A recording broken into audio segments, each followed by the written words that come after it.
I remind myself often when the day is super full or new responsibilities come in, or responsibilities start to add up, that, I have the energy that creates worlds coursing through my veins. And my goal in life, really, like one of my goals is like to live at optimal health. And so the things that bring me joy are non-negotiable. So a strategy, if I'm to give a strategy here, is get really clear on what's non-negotiable in your life: family, joy, time with your spouse or partner, time with your kids, time with your dog, time on the trails, whatever it may be. What are those things? Get really clear on what you want in this life so that you can take the things that we need to do. We got to play in the world. We got to live in the world. We got to file taxes, and we got to pay the mortgage and those things. How does that fit within the construct of the life that you desire?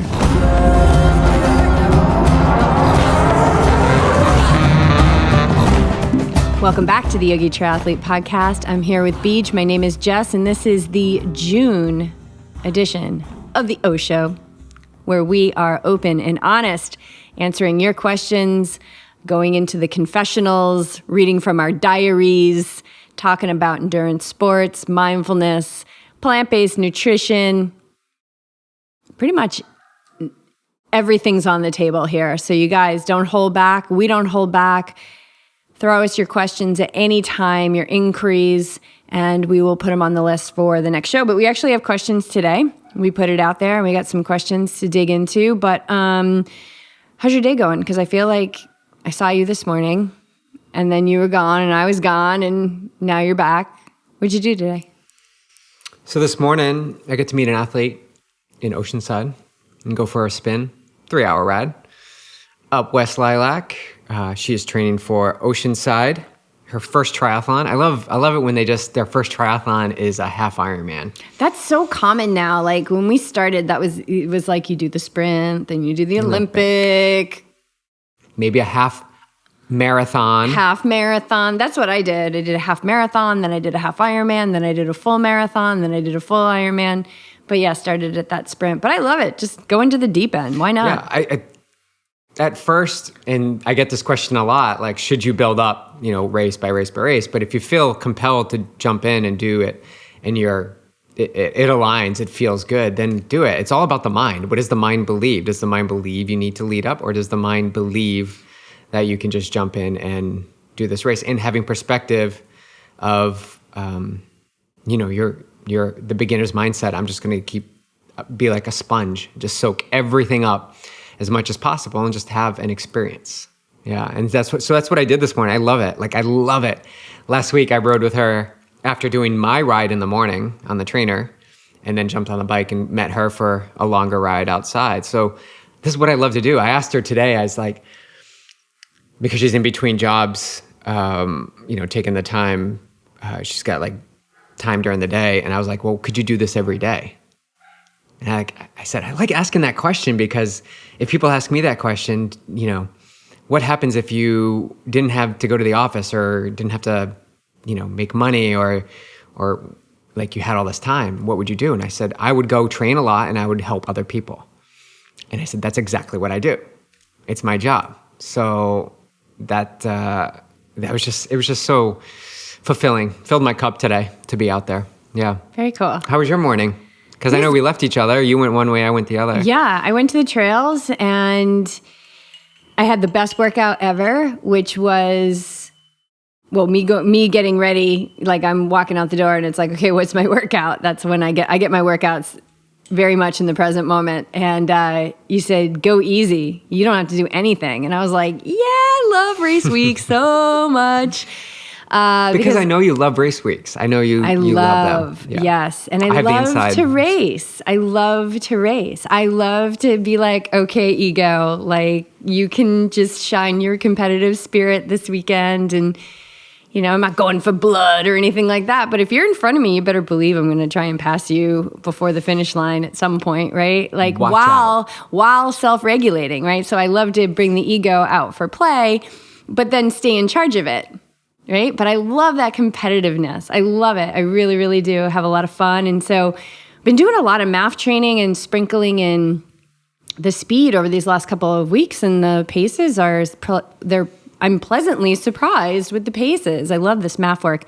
So yeah, I went out for an easy hour trail run, and I felt so good. And there were times where I was like going uphill, and I could feel the heart rate elevating, but I felt really good, and I stopped and walked. And that's another thing I love about race week is pratyahara, which is a limb of yoga in and of itself, which is withdrawing the senses, pulling in, bringing that energy in and up, and not just running up the hill because I feel really good. Of course I feel good. I've put in the work. I'm healthy. And now it's Wednesday of race week and I'm feeling rested. Of course I'm going to feel good. So it's self-regulation. The pratyahara is an amazing limb of yoga to practice during taper because, you want to feel like a caged animal, I think. And so it's not just expending the energy because I can, but pulling the energy in and keeping it in there and then unleashing it when the time is appropriate. And it wasn't appropriate today. And then I came home, made my recovery smoothie, and then I just did a podcast. I was on the Trail Life podcast with Jeff Stoner, who is the race director for the Endurance Race Series. He's got a series of great races here in San Diego and then also great races out in the Boulder, Colorado area. So that was super fun. We talked all about being a vegan athlete. And so, yeah, that'll drop probably before this drops. I think it's going to drop next week. But, yeah, and then took Clark for a walk, and here I am sipping my cacao, drinking some water, hanging out with you. Hanging out with you, fine and folks. Everybody else who's listening. I love hanging out with you guys. Well, I know we didn't really talk about what we were going to talk about other than there's been so questions. many things that we need to have like sticky notes everywhere because we're always like, we got to talk about that. We got to talk about that. Sunday, or the experience we had Sunday with the team. Yeah. I think it was just amazing. We've got more local athletes, and we did a lagoon swim, open water swim as races are coming back on. It's great to get in the water. And then we did run on the rail trail behind our place here. And it was just community, like getting everybody together. It's what our goal was when we made the trek out here, to build community and be part of something really, really special. And it's growing and it's building. And we've only been here 4 years. It's going to be 4 years or 5 years. What's the date? It's like June 9th or 10th. So we left Newport, Rhode Island on June 14th, 5 years ago. We've been gone from Rhode Island 5 years ago. For 5 years. You're right. Isn't that wild? Yeah. Yeah, wow. And so then we were on the road for 6 months. So we've been here in Carlsbad for 4.5 years. And we were only in Newport for 5.5 years planning our escape the whole time.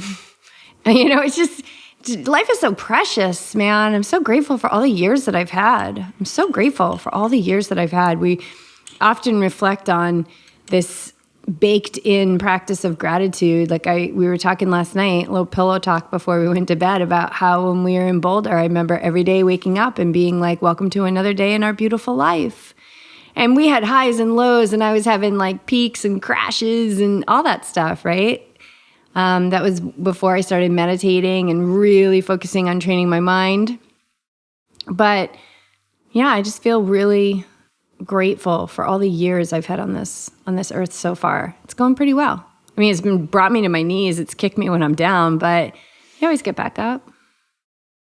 It's not that big of a deal. Mm-mm. So here I am. So Sunday. And then Daniel, vegan powered athlete, welcome to the coaching team. Daniel is now one of our triathlon coaches. BJ's cup is full right now, but it will continue to ebb and flow. People will come off of races, take breaks, come back. And so there'll be times where you have availability, but Daniel is coming in. He's actually brought with him the greatest gift, which is 6 athletes. So we got to welcome on 6 athletes onto Team Yogi Triathlete that will continue under Daniel's guidance. And he is currently open and awake and ready to bring on new athletes.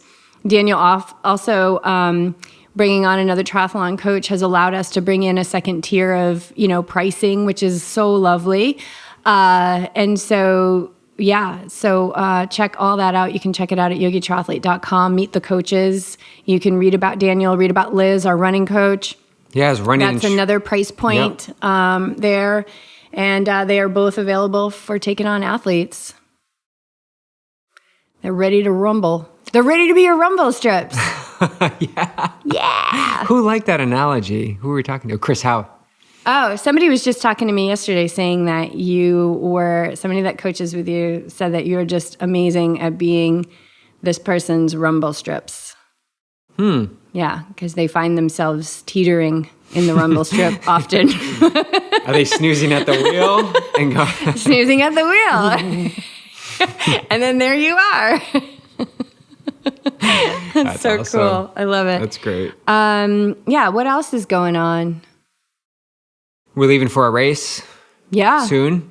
Yeah. We're not talking about my race. We're going to Coeur d'Alene. Ironman Coeur d'Alene. It's 2 weeks from Sunday. We leave in less than 2 weeks, which is so cool. Oh. I can't wait. I'm so excited. Super excited. The only thing is that Clark isn't coming. Yeah, that's because we're flying. That is like 2 thumbs down.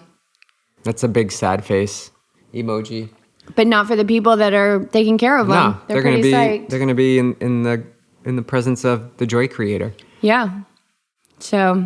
Yeah. So that we got that trip coming up. And what else? We have a lot of travel coming up. Then we'll be in Sedona for my triathlon comeback. Right. Flagstaff. What? Flagstaff is the race. Sedona, we're going to hang out. So much brewing behind the scenes right now. And then what else? That's July.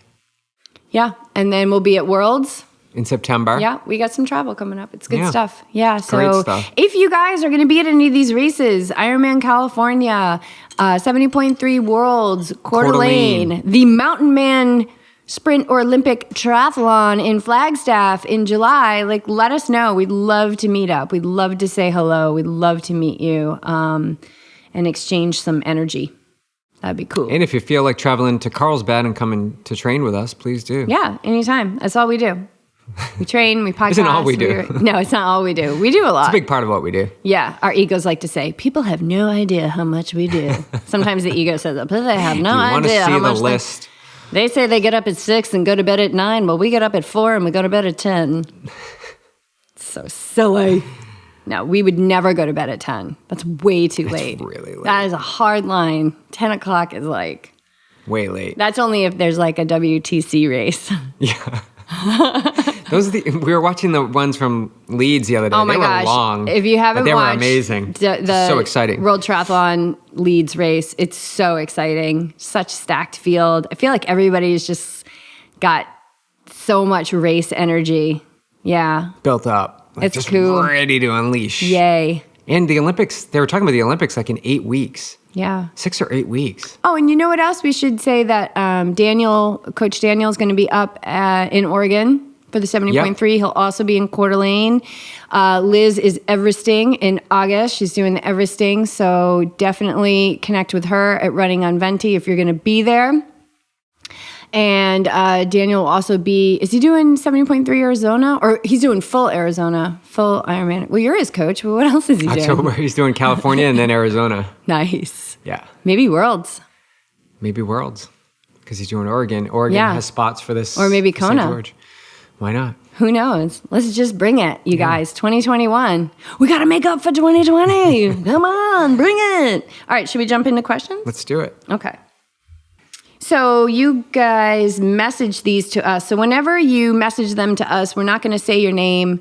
If you want your name in there, you don't care if your name's in there, just do a comment to the post that we put out there. Yeah. Right?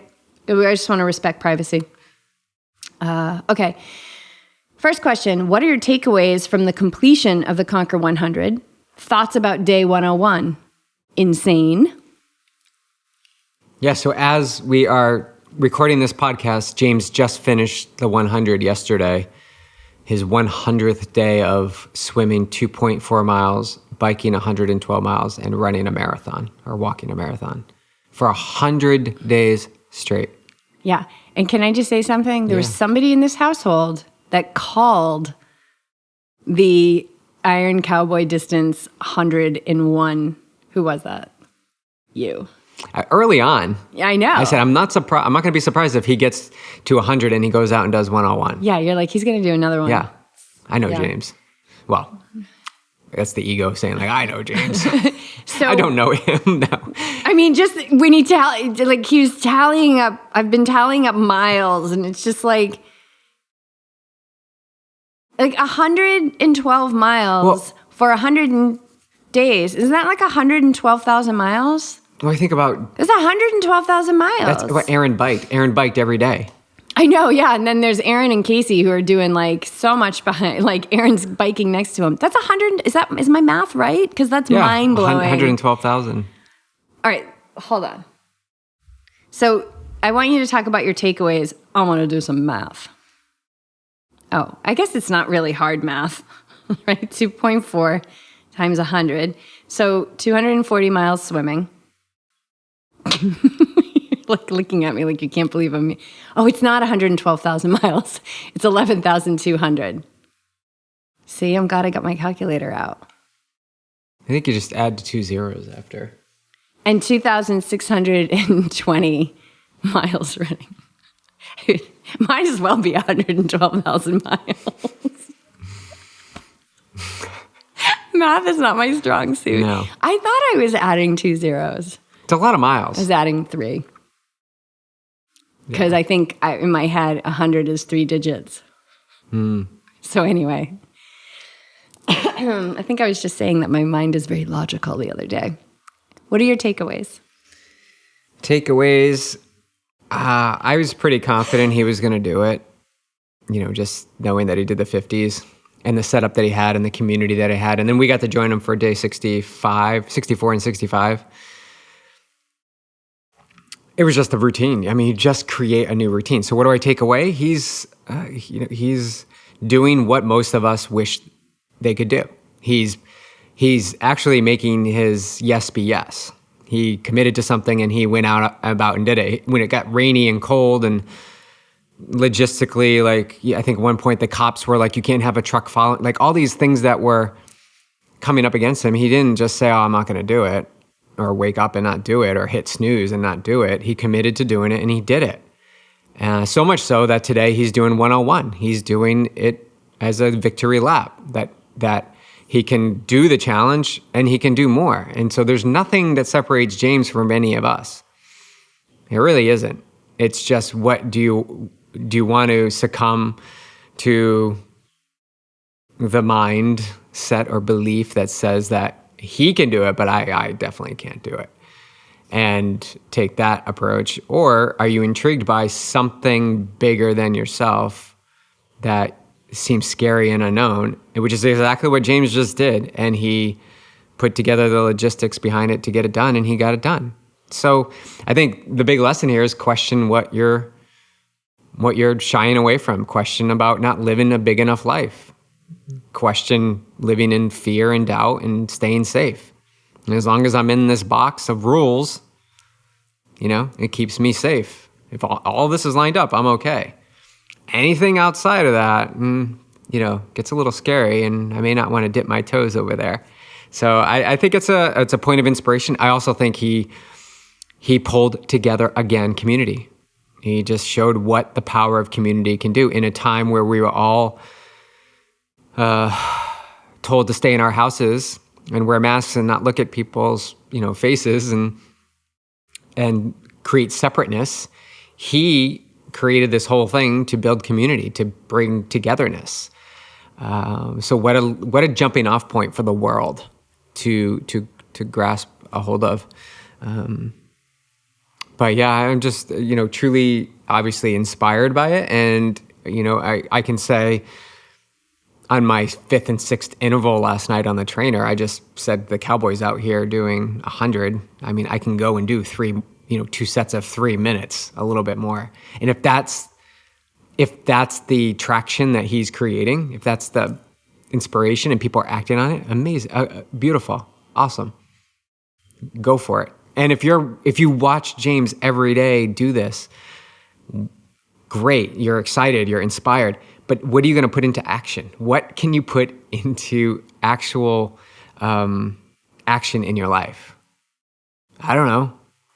get curious about that. I think it's a point of shifting in this world where we're not living a big enough life. And maybe I'm speaking to myself, like I can even go bigger, go higher, and challenge myself more. Yeah, it's quite amazing, but I'm not surprised. And what do I feel about day 101? Of course. Why not? I do that when I do 30 by 100s. I'll go and do 31. So that's where I gel with, like, I get that. I understand that. Like, it's just one more. It just shows that you can do the challenge, you can do the set, and you can go one more. Right. Like if you miss a 50 in the pool, or you're not sure if you missed a 50 in the pool, are you the person that does the extra 50? Or do you say, oh, I can be 50 shy, it's okay? I do the extra 50. Always do the extra 50. I don't. So that's great, because that means you better be awake and ready in the pool. Like, you better be counting. You better be present. You don't want to keep doing this. Like, it's a lesson to be present. Otherwise, you're going to be penalized and take the approach of doing one more. So better be awake. Yeah, I love that. I'm glad you mentioned that. So what did you take away? Well, this goes along with something that we were talking about over these last couple of weeks, and we were like, we got to talk about this on the show. And it's funny that now it's come back into my awareness, is that people take score way too soon. They do something for a week or 2 weeks, and they go, oh, I don't, they don't remain steadfast, right? There's a lack of steadfastness. And watching this from afar at the beginning, it was very uncomfortable for me, because I was watching him and being in a lot of suffering and pain. And so a takeaway for me is that, he helped me strengthen my ability to hold space for people who are suffering, because I did not want to be that person that was introducing doubt or introducing like, oh my God, I don't want him to feel this way, right? Like, not to be introducing fight or doubt. And so a takeaway for me is that he allowed me to strengthen that muscle. Another takeaway is that he let his yes be yes, and that he stayed the course. And there were so many times he could have taken score, and he had, I can't even imagine, reasons every moment to quit. And he kept going. And there's a story in the Yoga Sutras about letting your yes be yes, having resolve, giving your mind no leniency whatsoever. And it talks about this king who says to his right-hand man, the next person who comes to the castle with ash on his forehead, bring him in, I need to speak with him. And so the person shows up at the castle, and he's got the ash on his head, but he's the king's enemy. So his right-hand man goes to the king and says, well, there's somebody at the gates that has ash on his forehead, but it's your enemy, and he's going to come and he's going to kill you. And the king says, I said, let him in. And the guy comes in and he kills him. But he didn't crumble on his yes. And something that we learned, I think I even talked about it on last month's podcast, was when we begin to crumble on things, other things in our lives will crumble, right? Every action has an equal and opposite reaction. So if you're wondering why things keep interrupting your schedule, or things aren't going to plan, or where have you crumbled in your life? And it doesn't really matter what got you to this point, but just notice that everything is that opposite reaction coming back. It's this game of boomerang. So I just thought that was such an extreme example of letting your yes be yes. And when we were there, and I talked with him on the walk, we were walking together, and I don't even know, it was maybe 10 minutes or maybe even less than that. I could just feel like, I was like, oh, he is not wavering. Like, his body will need to fall away in order for him to quit. Like, he was mentally so locked in, and I felt that just being in his presence. So that when we say let your yes be yes, it really is like he did that to an extreme. And he's showing people that when you remain steadfast and focused and don't give your mind any leniency, right? Like you say, oh, I'm going to fast. And then your neighbor comes over with an apple pie and you go, oh, I can fast tomorrow. That's giving your mind leniency. That's saying, oh, it's okay not to do what you say you're going to do. And man, he just locked in, and that was really impressive. So I got to see that through the experience of another, like really holding that steadfastness, like super rooted into his commitment, and knowing that he was not wavering, that it was going to like take the falling away of his body for him to quit. Like he was not quitting. It was something else. So those are a couple of my takeaways. And the 101, I'm totally not surprised. Like when you said it, I was like, yep, that's exactly what he's going to do. Of course he's going to do that. He's going to do the victory lap for him without the fanfare. Like you said, there was no media or, I don't know if they're filming it or whatever. Or maybe filming it, but yeah, there's no thing. I think it's a belief that you've built momentum with. So you were just talking about someone who always shies away from things, maybe says yes, but then says no, and things in their life start to show up in that direction. So you're creating momentum in a system around whatever it is that you believe. And the same works with him. So when you saw him, he was like so strong in the belief that he was going to do it, because that's what he's been building and exercising over the course. I could just feel it, yeah. Injury, doesn't matter, right? Nutrition, he was down on his nutrition, like the weather, things were bike crashes, like things were happening, and yet he was just like, we just got to keep going. And if you were someone who went down there expecting to like engage with him and we get into that realm of like, oh, it should be a little bit about me in my experience. This was all for James. Like it was all for him. And his one focus was to get this done for him. So whether that meant saying goodbye to someone that he had talked to or saying hi to someone that showed up, it's about, he may have done those things on occasion, right? But he was steadfastly focused on getting himself to the finish line every day. Yeah. It takes a lot. It's just, I don't know if we're going to, who We'll knows, never see that right? again. Anything can happen. But another thing that I just feel so grateful to be on this earth to watch something like that. Just so impressive, insane, admirable, crazy, and we can speculate about the wear and tear on the body. We can do all of that. But, I don't know, just like Botox, we're not really going to know the effects for a while. I don't know why I just thought of that. Maybe because I don't want all these wrinkles, but I just can't do it. Anyway, yeah, really just superhuman. And if you've never had the opportunity to talk to James, he's machismo, right? He's like super strong. He's very, very masculine, but there's a softness and a gentleness about James that, I don't know, I'll be interested. I know we'll probably talk to him at some point. I'll be interested to pull on that thread, that non-resistance piece, which is very yin, not fighting against, because there was so much he could fight against, and that would have been excessive expenditure of energy. He couldn't afford to do that. So he put himself in a situation where he had no choice than to be present. And I know he even said this sometimes, like he had meltdowns and like, how am I going to do this and all of that.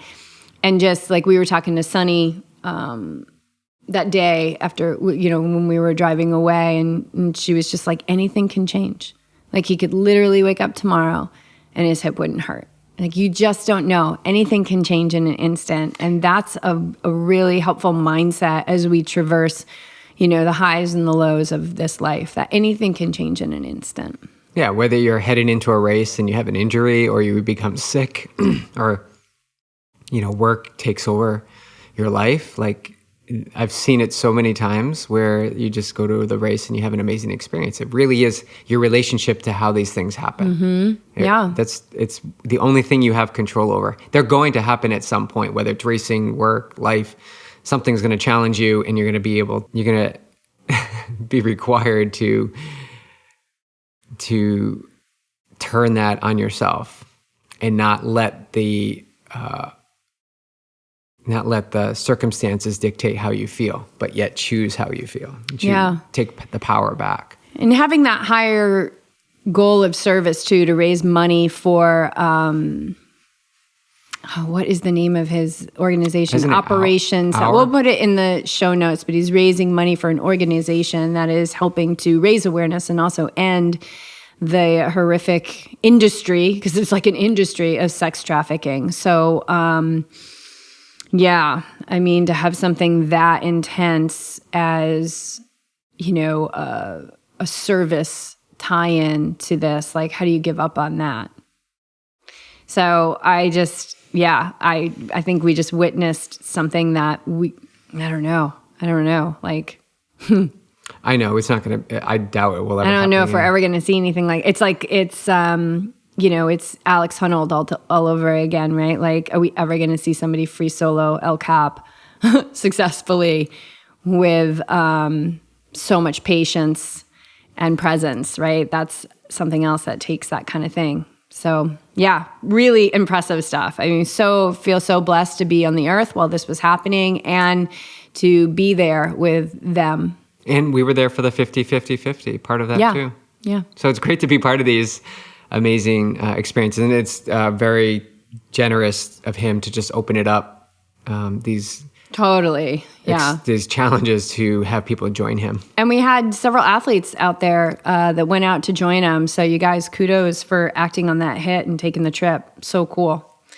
All right, next question. Can you discuss strategies for maintaining authentic lifestyle when returning to the office after months, or in my case, years?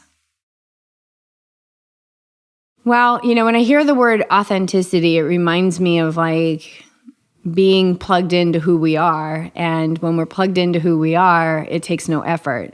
So if it takes no effort, then there's really no strategy needed, right? Like authenticity. You are authentic. Yeah, like we are authentic. And so we're going to live our life in authenticity. So like for me, this lifestyle of endurance training and eating well and meditating and moving my body through strength training, mobility, asana practice, those are non-negotiable things in my life. So those are always first and foremost. And then, so whatever it is that comes my way, I work around those things. And sometimes that means sleep deprivation. And then that means a little extra attention to my mindset. Am I playing a role of a victim? Oh, I had to do this and I didn't get enough sleep. Or am I realizing that, reminding myself that who I am in my authenticity has more energy than, the entire city of Chicago, which is the example we use all the time, right? Right into the tip of our pinky finger. I remind myself often when the day is super full or new responsibilities come in, or responsibilities start to add up, that, I have the energy that creates worlds coursing through my veins. And my goal in life, really, like one of my goals is like to live at optimal health. And so the things that bring me joy are non-negotiable. So a strategy, if I'm to give a strategy here, is get really clear on what's non-negotiable in your life. Family, joy, time with your spouse or partner, time with your kids, time with your dog, time on the trails, whatever it may be. What are those things? Get really clear on what you want in this life so that you can take the things that we need to do. We got to play in the world. We got to live in the world. We got to file taxes and we got to pay the mortgage and those things. How does that fit within the construct of the life that you desire? I think getting clear on what you want is so big, because what you desire, what sits on your heart, is not there by mistake. And so how do you express more of that in your life? Because when you express more of that, you'll be in more joy, and everything that you need to do, whether it's filing taxes, whether it's, going to the grocery store or going to the DMV, like everything you do will come with more ease and joy because you're making the things that you love in your life a priority.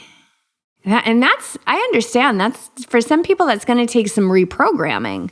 BJ, I think for you, it took some reprogramming. You come, and it's interesting because we both come from families of really strong work ethic, but I had this twist on my upbringing of like how important I was and like putting me first. Maybe even to an extreme, I took it like to selfishness and maybe a bit of entitlement, but yours was more, you come from this family of service and hard work and doing a lot for other people. So I feel like maybe for you, there was like this programming of like putting yourself first. Which I talk about this a lot with athletes as they struggle to find time to get in their workouts, is back to what you said, like find out what your top priorities are, non-negotiables.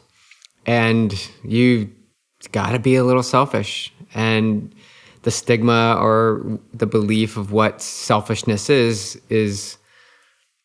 it can be strong, and you can indulge in that, or you can look at it as, and this is what I believe it to be, is tuning myself and my life and my vibration so high doing that work so that I can be of the best service to others. So it's basically taking what I grew up with, but really dialing in that radio dial, getting really dialed in on that one station, whatever it is out there, and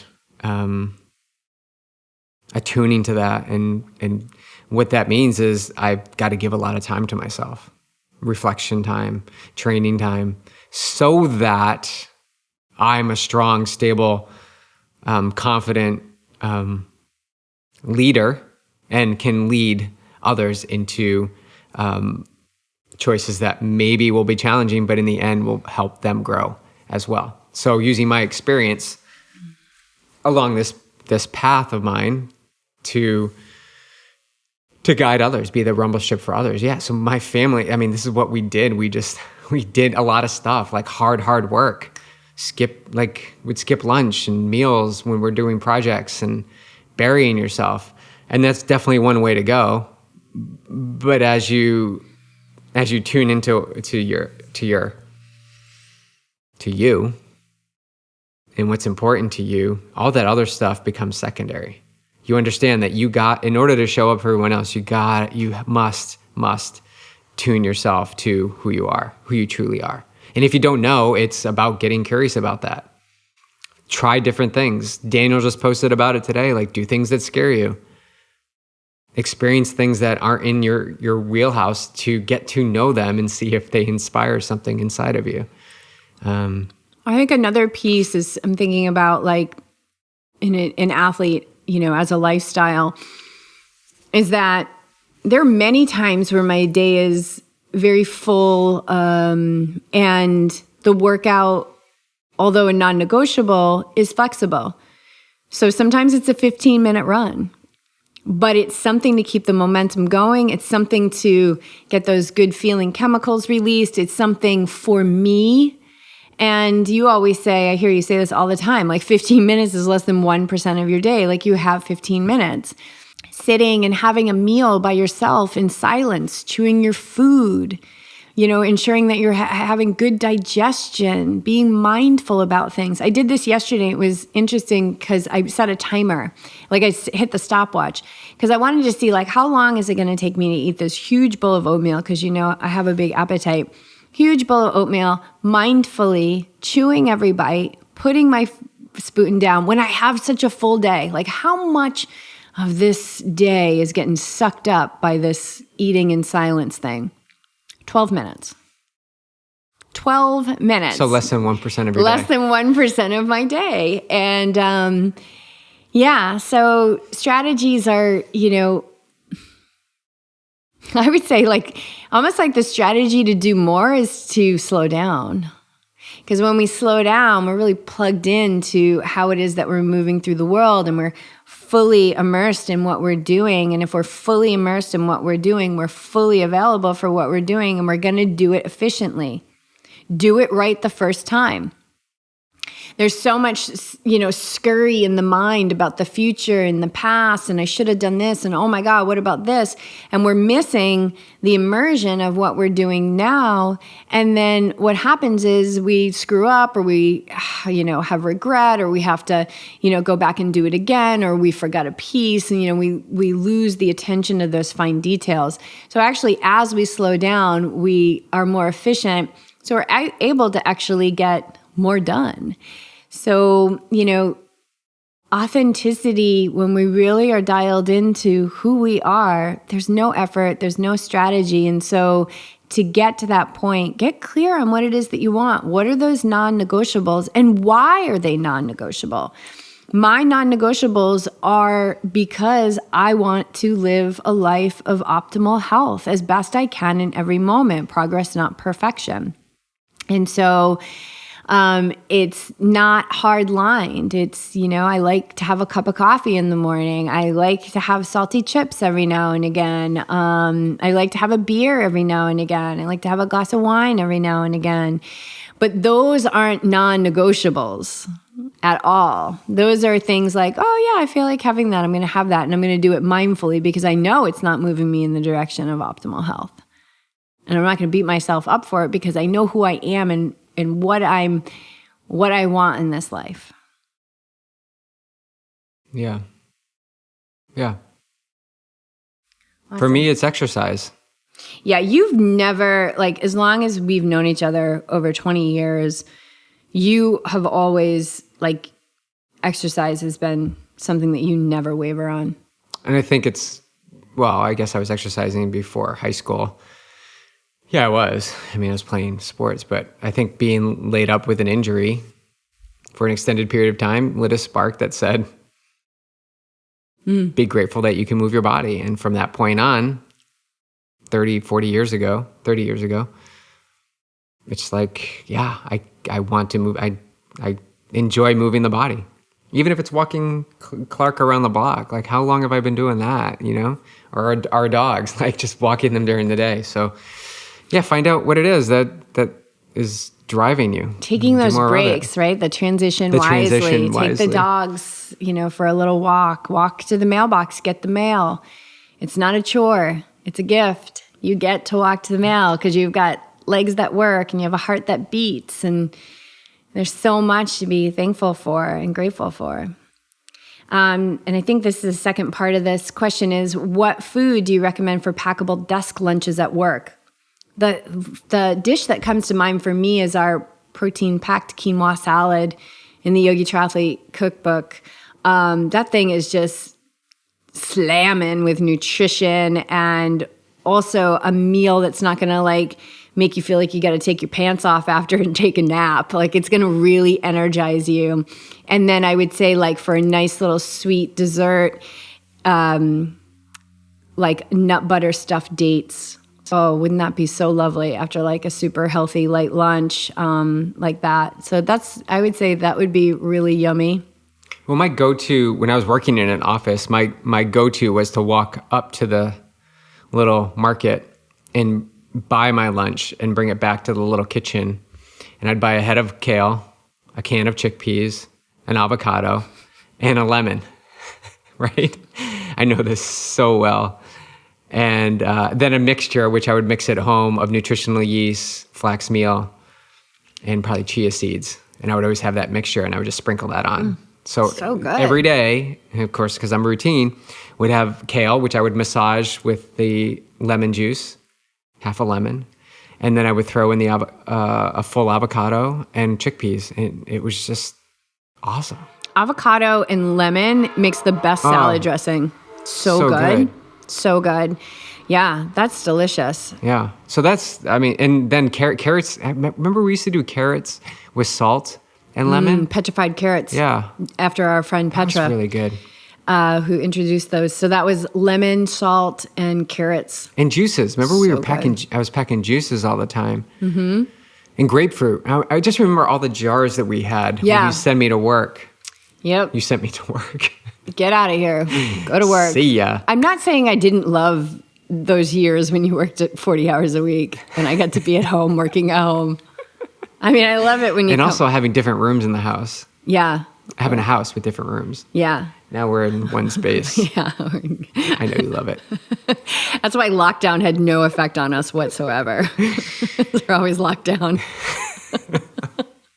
It didn't. Plus, where we live, I never felt like anything was really happening. But I know it was, and I'm not saying that out of disrespect. Okay, final question.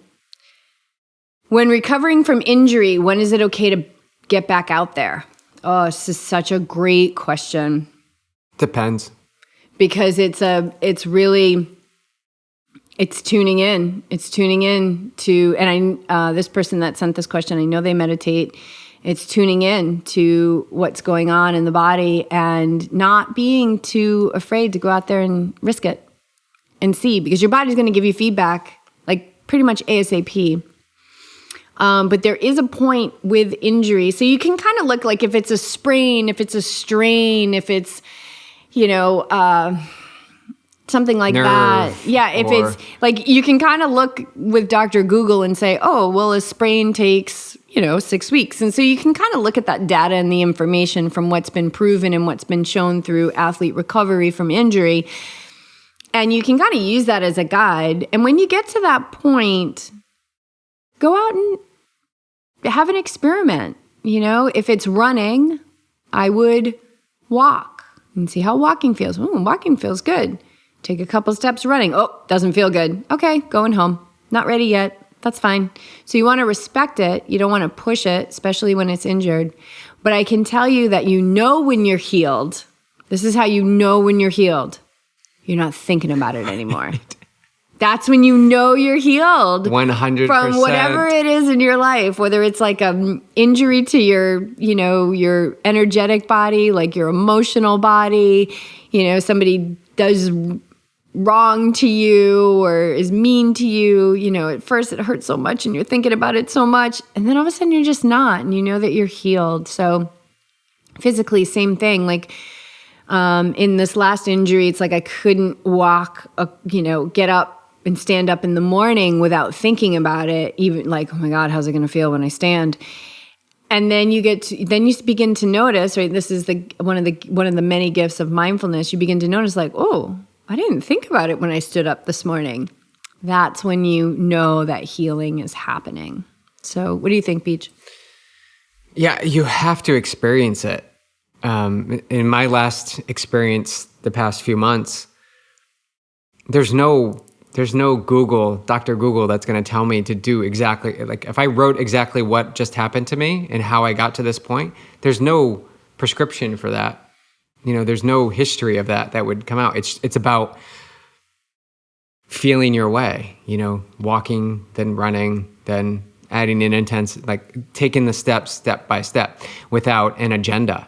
Mm-hmm. And not, this is a really important point that I want to really stress is don't let your old beliefs dictate how you navigate this current situation in your body and mind. All right, the mind's going to be like, oh, in the past I took 10 weeks off. This is just something that always happens to me. So now I'm going to take 10 weeks off because that's what happened before. And the universe is like writing down like, we can't forget. This is something that always happens. So we got to make sure that in 6 months we make sure it happens again. We were going to give them we were going to do it in 4 months, but since they said they're committed to 10, we're going to keep giving them 10 because that's what they want. Yeah. And actually this was going to be the last time, but clearly they don't realize that anything can change and they can overcome it. So we got to put that back on the schedule and we'll hit them up again with that injury in December. Yeah.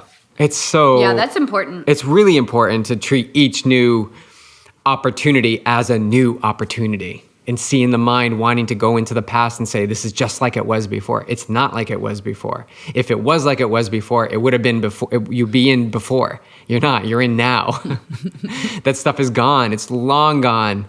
And so this experience I just went through, literally, I had to feel my way through the whole thing. I did all the things. I didn't exhaust every option, but I did a lot of options. A lot of options. Chiropractor, acupuncture, doctor, rest, strength, mobility, herbs, strictly just yoga, walk, like everything you could think of. And I finally found a formula because I kept feeling my way through it. And eventually I've gotten to this point where I'm almost at the point where I don't think about it at all. Like, it doesn't even come into my awareness. It's the best when you get there. It is. Oh, man. So the answer to the question is you got to feel into it. And I know that the mind is seeking certainty. Like, is it going to be 4 weeks?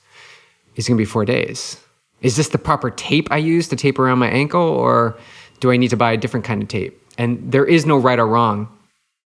It really is about meeting yourself right here. And here's another piece, is focusing on what you can do and not what you can't do. Because all too often, I was guilty of it too. I can't bike right now. I can't run fast right now. What can I do? I can swim. I can do yoga. Eventually, this is going to turn. The tables are going to turn. You talk about that all the time. Like, eventually, the scale will tip and you're going to get into that flow. But stay as fit as you possibly can. Right? To keep the momentum going. Yeah. Like, energetic momentum is super important for the life that you desire to live and what you desire to overcome in this life. But also, the fitter you are, healthy fit, the better your body is going to have the ability to repair itself. Always ask, is this moving me forward or is this moving me backwards? And you'll know. Do I grab a beer when I come home from a workout, or do I grab some turmeric tea? Is one moving me closer or further away? Yeah, maybe the turmeric tea and then the beer. Yeah, I mean, you can always do that. Right? It's always an option. You can front load. But it's new in every moment. And in this last, coming back to running, and this last time, I remember, I don't know, we talked about it a couple of months ago on the show. Like, there was one time where I came back and I was like, yeah, I was running like 45 seconds and then walking fit. And you were like, that's a lot. And I was like, like hands on my hips, fighting for my limitations. And guess what? Like, I was down and out for like another 10 days because of that. I pushed too hard. And, but so what? You had to learn. You had to experience that to know that that was too much. To know that the coach is right. No, not always. You were in that situation. Well, I've done this way too much. So if you're listening to this and you're like, no, you don't understand, my situation is different. I have a race this weekend and I can't, breathe. I've got a stuffed nose and a cold. Trust me, race day will come, and whatever experience you are meant to be delivered, you will be delivered. So why resist it? Embrace it and learn something from it. And get a neti pot and some eucalyptus oil. There you go for that. Boom. Neti pots are the best. They're hardcore. All right. I think that's all we had. That was awesome, you guys. Thank you. Thank you for the diversity in the questions and just for the questions, period. It was awesome. I think this is a good place to wrap it up. Any final words, Beej, as we're going into race season for runners and triathletes after being off of racing for so long? Yeah, I just had the conversation today about going out too hard. We're going to be eager. We're so excited to get into this race season. I know some races have happened, but for most of us, we haven't raced yet. Like, we're just waiting, and they're coming now. So we're like, amped up and ready to go. And again, if you're doing distance running, you're doing distance triathlon, you're doing distance anything, build your way through. Like, ease your way into it. Finish stronger than you started. All too often we go out way too hot and then we suffer. And the risk in going out too hot is being okay with whatever happens during that event. If you're okay with, blowing up too soon to learn something, that's cool. I'm always about, I firmly believe in having experiences and learning from them. And really, if you want, like, I remember Nicole DeBoom telling you that a million years ago, like, BJ, you got to go after what you're going for, you got to be willing to blow up. For most of us, though, I believe we want to finish, the event. Like, we're in that space of like, this is my first one. Yes. I want to get to the finish line. So just, notice how hard you're going out or how fast you're going, and just dial it back a little bit so that you can finish strong and have the best experience you can, a beautiful experience. Yeah. Whether that's ultra running or a triathlon or cycling, whatever the endurance event is. Well, what do you think? What are your words of wisdom as we... Well, I think the guidance of a coach is like invaluable. So if you're thinking about it, just have a conversation with Daniel or Liz, Liz for running, Daniel for triathlon. Just get on the phone with them and have a conversation, and you just never know, right? Like, just take that next step. I've always had a coach. I've always invested in a coach. I just happened to be married to a coach, so that worked out really well. But even in times where I didn't think I could afford a coach, it was a non-negotiable because I realized the value. So I think that objective guidance is everything. And also utilize this podcast as a way to have access to two coaches where we can, at least give you our perspective. And, just find what you love and do more of it and get really clear on what you want. Because if you don't know what you want, it's like a sailboat without a rudder in the wind. Yeah. If you don't know what you want, you're always going to default to putting yourself second. Yeah. And everything else first. Yeah. Right? And then you get to the point where you're like, oh, I'm not going to be able to do this race again because I haven't been training. I haven't been doing things for me. Yeah. And then other things are going to crumble.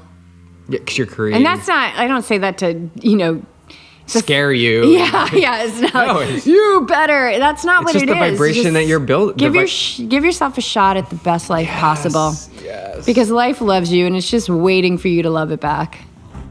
All right. Peace. See you next month. See you next month in Coeur d'Alene. See you this month in Coeur d'Alene. Oh, this month. Yeah. Yeah, if you're in Coeur d'Alene. We'll see you next month on the show, dude. Next month on the show. See you in a few weeks in Coeur d'Alene. Boom.